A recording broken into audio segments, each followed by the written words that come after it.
Hello, everyone, and welcome to another episode of Smarter Campus Podcast, where we are changing education one conversation at a time. Today, I'm thrilled to be joined with Dr. Michelle Kassorla, an You associate got it. professor in English at Georgia State University's Perimeter College and a leading voice in the AI literacy for teaching and learning. You've probably seen her on LinkedIn, and I'm lucky to have her here today. So, if you want to just give a little intro to everyone listening, I'd really appreciate that. Well, I think you did it, Zach. I think you did a great job. I feel really impressed by myself. You should. Yeah, well, I mean, then we can just jump into it. So, first thing Okay. I think the world's dying to know is how'd you get into this stuff? How'd you get into AI? Well, my mother says that when everybody else runs away from something, I run towards it screaming. So, um, when AI hit on November 30th, 2022, can we ever forget the day? Yes. Um, I I was already kind of prepared because I was a big data like fangirl. I couldn't do it. I can't do big data like to save myself, but I always read about it and I talk about it and I have friends who do it and I'm so intrigued by it. So that was always part of who I was. And then about this was probably May of 2022 before ChatGPT 3 dropped. Yeah. I had these Chinese students in my class whose essays suddenly got so much better. And I was very curious about how this happened. So I started to investigate it, talking to my big data people, and they said it's ChatGPT and it's ChatGPT 2, which is where I found out about it. And so when ChatGPT 3 dropped, I was already kind of ready for it, but Yep. it was like a bomb. And so everyone in the department didn't know about it, but suddenly they knew that their students' papers were getting a lot better. And they were kind of freaked out because it dropped during finals week at GSU. Yeah. And so my fellow faculty members were walking out of their offices kind of looking dazed, going, I have no idea what's going on, but all of my students are writing really good papers. Is it me? Am I a great professor suddenly? And I'm like, no, no, it's Chat GPT. Don't worry. Um, but there was that moment of existential like freak out, right? Yeah. Because I remember standing outside of the philosophy professor's door. I think she's moved since then and hidden her address because I was standing outside of her door going, what is the meaning of knowledge? What makes a human human? I was like really freaked out for a little while. And then I said to myself, damn it, this, I am not going to stand back. This is something that I'm going to use to teach with. I have to do it. I have to do it. So I started looking into it. The first thing I did was I took that Coursera course with Jules White. Who didn't? It's the best course ever in prompt engineering.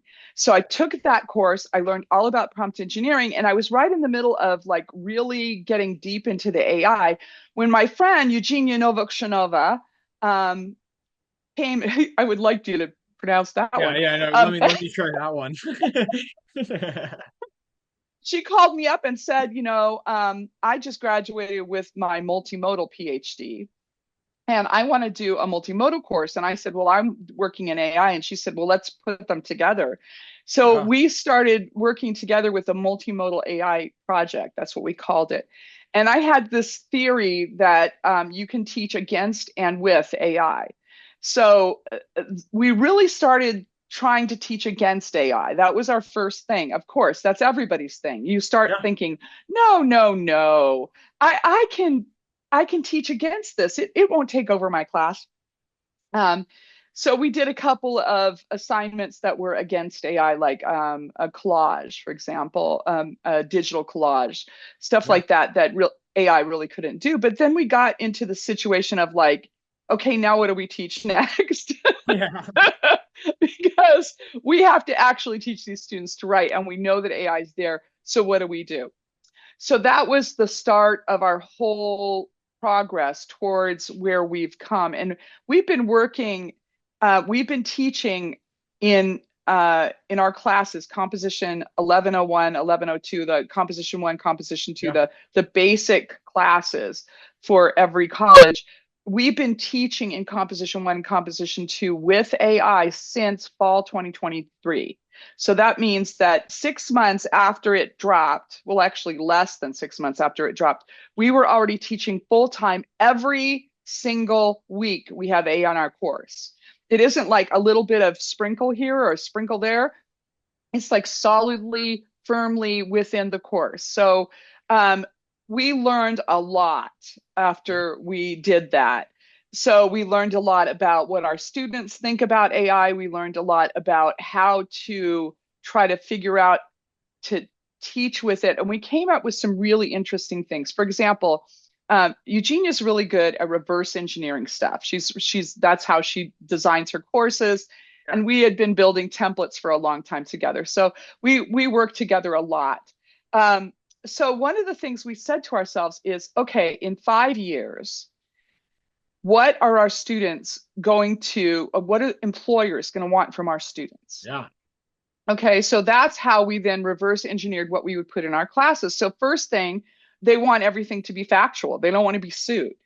So we have to teach our students how to fact check and make sure that they research everything that AI produces. We made rules in our class, for example, you never ever write about anything that you don't know, because AI will make it up and you won't know. You can only use AI for stuff that you know already. The next thing was that you needed to sound human. So, and you can use AI to sound human, but not completely. So everyone has a voice, and they have a voice in writing. And this is an area that composition has been talking about for a long time. Yeah. That people have voice in writing, that we have to encourage our students to have a good voice. Well, right now, that lesson in composition has become the most important lesson that we could possibly teach. Our students have to know how to sound human and how to use their own voice. So we've been, I don't want to use an AI word, delve. Okay, I'm not going to use that word. We've been diving in, plunging in to teaching our students how to use their voice. So one of the things we have is we tell our students they have to read everything aloud. If there's a word that comes along and you don't understand what the word means, get rid of it. Put in a word you do know. Read phrasing. If you don't understand what the phrasing is, then if it doesn't come off your mouth, then it's not your voice. You need to go back in and fix it. So, and you're thinking to yourself, what? Are you telling these kids they can write with AI? Yes, we are. We're telling our kids to write with AI. Okay, we are fine with that, but it can't sound like they're writing with AI, and everything has to be perfect.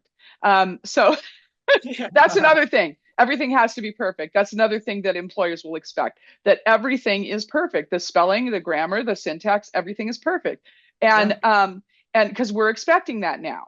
So we have replaced all of our rubrics that had mechanics, spelling, syntax, stuff like that, grammar.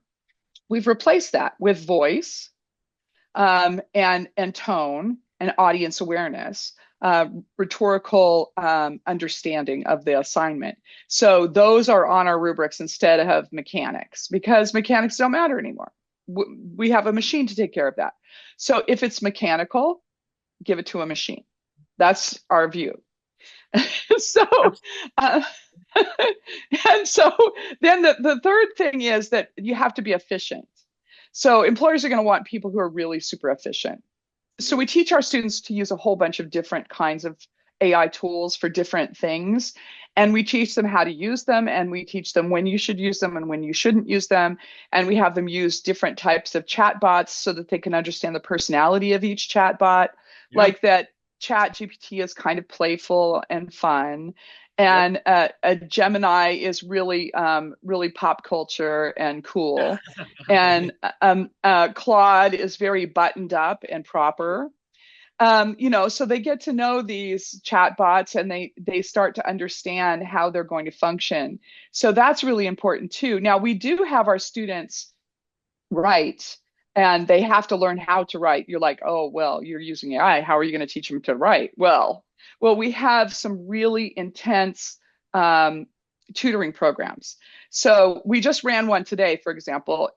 So we want in my English 1102 class, the composition 2 class, which is when Yeah. we usually teach in the Yeah. spring. Yeah. We have these prompts, and what they do is they take their paragraph, and the prompt is written specifically for the way that we want them to write the paragraph. Yeah. So they have to have a very clear claim. They have to have, it's kind of like an academic paragraph. They have to have a lead in. They have to have evidence. They have to explain the evidence, and then they have to link to the main part of their paper. So that's what their body paragraphs look like. So we have a prompt that will lead them through that and will not let them go any further until they have perfected one thing. So you'll start with the claim, and the AI will say, okay, so this is a really good claim. Let's see if we can make it better. Can Yeah. you come up with here's some ideas for it? It doesn't give the students any evidence. It doesn't tell them how to write it. It says, what could you do with this? How can you make it better? Then the student writes their claim out. Then the AI looks at it and says, could be a little bit better than that. So it'll go through that iteration 3 or 4 times until they have a perfect claim. Then they start working with the next part of it, which is the lead in, and then the evidence, and then explaining the evidence. And each one of those things, the AI is going through and saying, okay, write it out. And then it'll look at what they've written and say, okay, well, this could be stronger here, or it could be better there. Yeah. And so the students are writing that themselves. And then what it does is it takes everything that the student, remember, this is all student writing, the AI hasn't helped them at all, and then takes it and puts it into a full paragraph. After they've gone through all these iterations, it gives them their final paragraph. And the paragraph is so strong, and the students are like, wow, I wrote that. So it will really improve their writing by doing this like intensive tutoring. So yeah, they're learning how to write, but they're also learning how to write with AI. So one of the things that we're also teaching them is that they can't let AI take control. AI cannot be in control. So if it starts to give them an example of how their sentence should be written, we want to see them say, I told you I didn't want examples. I only want coaching. And we ask for their chat links so we Yeah. can check over their chat, and we want to see our students taking control. The essay that we have, for example, is they have to keep a very neutral tone, right? And most of the times when it trained, of course, it was all on argumentative essays. And we have an informational essay. It's not argumentative. So we tell them to tell the AI when it starts to ask you to make a stronger argument, say, this is not an argumentative essay. It's an informational essay. I have to keep a neutral tone. And then it'll retrain itself. We tell our students, you are responsible for training your own AI. If you want something from it, you have to train it that way. And you have to be very strong with it. You cannot let AI take over. And so we're also teaching them how to be iterative, that AI is not Google. If you want facts, go to Google. If you want ideas, go to AI. So all of these really good principles of using AI effectively, efficiently, responsibly, and ethically. Another thing an employer is going to want is transparency. You're going to have to say that you used AI, how you used AI, and why you used AI. We make them give us a transparency statement every single time they write something. And reflection. We want them to reflect on everything they do. There's a metacognitive reflection that they have for their AI. So we have all of these things going on. We want them to be prepared for this world where they have to use AI, and we want them to understand how to use it effectively. You just totally blew my mind. That's like, Wow. sorry, I'm distracted from the podcast. That was like the most impressive thing I've ever heard. Wow, you walked. Wow. I don't even have any more questions. That was like, it's literally every single thing that like we've touched on of all these conversations I've had. I mean, it's like the transparency thing is so cool, where you're like, if your essay isn't perfect, I don't want it, because it can be, and that's the one thing so many people are missing. I think, like, Right. everything you just said is like, if I had to draw it out of my head, that's exactly how I'd do it. I mean, like, he's so smart and so Well, thank you. It's so I have to give part of that to Eugenia, even though she's not here. But yeah, we hit our head against the wall many times yeah. to How'd get you to this. Okay, next question, I guess. how did you like dive into that so hard, right? Was it just like I fully committed or like Yeah, we said, yeah, look, we're going to do something innovative. We're going to do it now. We're going to be the first people who ever do it. And we're going to figure out how it works. We want to create a pedagogy, an AI pedagogy. And so this is really important to us that yeah, that people who are writing need to know, and writing teachers need to know, you really are needed. Okay. But you have to understand how to teach with this. It is a completely different pedagogy. And the things that we have learned are breathtaking. You know, when we got to the point where we said it's okay for our students to write with AI, we don't care. Well, we care, but, you know, like go ahead and write with it, was a big moment. but We it's had to let scalable. go. We had to Yeah, let go and realize that they, as soon as they leave our classroom, they're going to be writing with AI. So how can we teach them how to be responsible and ethical with that? We, you know, and how can we make them employer ready when they come out of our classrooms? So one of the things we found is there's three ways to write with AI. yeah, Okay, the yeah, first way is for our best students who love to write and they've been on in all those honors classes in writing and they grew up yeah, in America speaking English and they're really confident. They follow what's called write first. So they write the essay first and then they have AI look through it and, you know, edit it and find things that it can be improved, you know, stuff like that. Okay, so that's the write first approach. The second one is AI first. These are students who did not have a very good writing upbringing. Okay, yeah, they did not have superior education. They weren't born in this country, or they just hate writing. They've always hated writing. They've never liked writing, and for goodness sakes, why should I write? Okay, when AI could do it. And that's the attitude they'll come at us with. And we say to them, okay, write with AI. But then we want you to go over it and you have to check every fact. You've got to make sure everything's correct. You have to read it aloud so it sounds like you, or at least sounds human. Okay. And you have to be able to use words that you would use, phrases that you would use. So that's the AI first approach. So that it's okay for them to use. Usually it's more work, but it's okay. You can go ahead and do that. All right.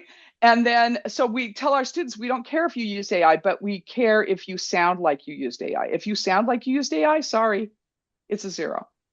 So with a transparency statement, we say, look, if you give us a transparency statement and you wrote with AI and it sounds like you wrote with AI, then we allow you to rewrite it.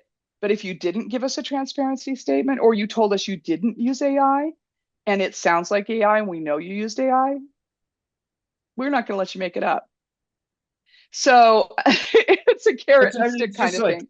I mean, it's just so I feel like I'm talking to Michael Jordan. You know what I mean? It's super funny. I don't like it's just exactly it's helpful. That's the thing that it makes me kind of so interested by what you're saying is that like I was just in college. I just experienced all of Uh-huh. the bad things and the good things Oh that come yeah. from. But like, I mean, if you were to lay that out for every single professor in the United States, the thing that I think, or in the world, is that like you can't argue with that. That's the other thing. It's like what you're doing is exactly how you should do it.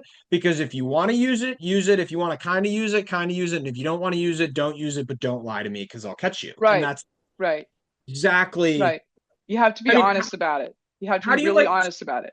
And Yeah. then the So how? third way, let me finish the third Yeah. way, Sorry. just really Sorry. quick, is Yeah. that when you're using AI just as a tool, when you understand how you can use it in different ways, that you can write with it or you can write without it and use it to editing or whatever, that's the highest point of AI use, is when you're fluent in your use and you Yeah. understand exactly how to do it. How would you recommend someone do this? Well, first of all, you need to learn how to prompt engineer. You have to understand how to use it. Yep. And I highly, highly recommend it. It came out 2 years ago, which is ancient as far as the AI world comes. But Jules White's prompt engineering with Chat GPT, which is free on Coursera, unless you want a certificate, you can get a certificate for $49, but otherwise it's free. It's supposed to be like a 6 week long class. I blew through it in 2 days. But it was so mind bending for Yeah. me to understand what the machine can do and how you make it do that. Then I used AI a lot. I played with AI. I used it for my own writing. I looked at how it works, and I really, really experimented with it a lot. And then I tried to put it into my classes. So you really have to just take that big plunge. And some people, I've got there's some faculty around me that are like, okay, well, I'm sort of want to use this, but I'm not really sure how I can. And I say, look at what you do and then fit it in. So, like, I have a friend who she teaches poetry. So she's like, well, what if they just use AI for poetry? I said, what if they do? What's wrong with that? Have them use it for poetry, and then go in and edit that poetry to make it better, to make it more human, to make it even more essential. Because now you have a plate that you can start with, and then you can start to mess with it and realize that there's so many things you can do with it. So maybe it'll get you started. The biggest problem with most students is they looking at a blank page. They don't know where to start. And a lot of our students, because we teach at a community college and we teach community college students that are not wealthy, they don't come from exclusive backgrounds. Most of them they're either foreign students, refugees. We have a lot of refugees. We have a lot Yep. of minorities. And they didn't have the best education. And they come and they're going to community college, of course. If they had the best education, they'd be at some Ivy League, right? Yep. But so they're in my class and they're saying to me, I hate writing. I don't like writing. And I'm like, let me teach you how to write in the most efficient way. I can't make up for 12 years of you having bad writing instruction, or Yeah. for a Yeah. lifetime where you didn't speak English. Okay. I can't make up for that, but I can give you a tool, and then I can teach you how to use it in a way that you can sound just as effective as someone who grew up here. So why I wouldn't I mean, use that? I don't know. I mean, you are literally like, it's so cool to see someone that's actually doing this, if that makes sense. I mean, it's like, Yeah. it's not like I know a ton about this stuff, but it's like I've been trying to, I mean, you're doing exactly what it's a tool that can like unlock anything that you don't have, kind of. And it's Right. so We've been talking about leveling the playing field in our writing classrooms for ever. Okay. As I've been teaching for 30 years, I've been talking about this for 30 years. Okay. Now I have a tool that truly levels my writing classroom. People who have always been good writers and ESL students and people who hate writing are all now on the same level. Okay. Why wouldn't I want to do that? Why wouldn't I want to teach them to be the best communicators they could be, whatever level they come into my class with? And the thing about AI is it's not really a tool, it's a skill. If we think of it as a tool, then it's a problem because we think we could just give it to our students and they'll figure out how to use it. But what happens is if you give it to your students, they will figure out how to use it, but it won't be ethical and it won't be responsible and it won't be efficient. And we want them to be ethical, responsible, and efficient. And so you have to teach them this tool. And if you don't know it yourself, it's okay. You can get in front of your classroom and say, I don't know this tool, but I want to teach with it. And here's what I'm going to try. If anybody has any ideas, help me. And students love that collaborative approach. They yeah. love it. They love for you to feel a little bit vulnerable and to see their professor is trying something new. What's better than that? To see a teacher who really wants to teach so badly that they're willing to move out of their comfort zone. And we moved way out of our comfort Yeah. zone. But and people say, oh, I'm too old to do this. And I say to them, I am 60. Okay. I'm 60 years old. All right. You're not too old to do this. My mother, who's 92, I taught her how to do this. She writes all of her emails with this. Okay. Come on. You're not too old. You just have to take the time and take a deep breath and just do it. It's scary at first. Yeah. But it's also amazing and fantastic, and it makes your classroom more alive. Well, Michelle, like I said, I'm so impressed. But I'm just listening. I feel like I'm in class right now. It's like so cool. Everything that you're doing. And it's so genuine and stuff. It's awesome. Go you completely. This is like Thank the you, most, thank yeah. you.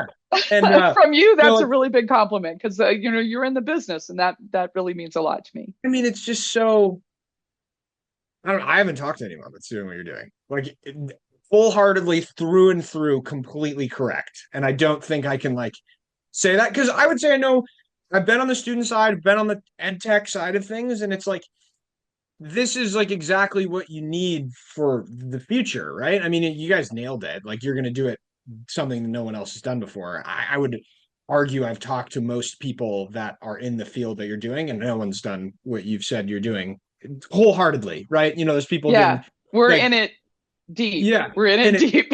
it's so cool. So we have to do another episode at some point because I just literally want to sit here and listen to you talk. You're so But nice. Maybe I'll yeah, bring Eugenia along next time because I yes, could not, I have to tell you, I please, couldn't have done any of this without Eugenia. please She and do. I, because we disagree and clash and talk things through, it's made our classes so much better. And we also, okay, I have to tell you, if you're a teacher, just I'll leave you with this. You cannot teach summative assessment. You cannot teach a winner take all assessment anymore. You can't give an essay and that counts for 25% of your grade. You can't do it anymore. Yeah, Okay. The only way you can be sure that your students are actually doing their work is to have scaffolded small assignments that all lead up to a larger assignment that and they're all project based, and you have to make sure that you have formative assessment. So, and that formative assessment is going back to us and between us and them. So we're looking at what they're saying and then we're adjusting our class. We're looking at what they're saying and adjusting our class. And that's how you do it. And we have a flat grading schedule, a flat grading model. So every assignment in our class is worth exactly the same amount, whether it's a quiz or whether it's an essay, because we've worked up to that essay with 1,000 little tiny assignments. And so when they finally turn in that essay, we know that they've done all the work to get there, and they only are doing a little bit of work just to compile it. So that's how you do it. yeah, that's awesome. Super cool. I mean, this is just like really interesting for me, honestly. You know, like we're doing this podcast, but like I said, I talk to a lot of people, and it's like I'm learning a lot of like because it works. I'm assuming, right? Yeah, Like, I it mean, works great. It yeah, absolutely works. yeah. And I have to say, I've looked all over the place. We've looked all over the world, literally.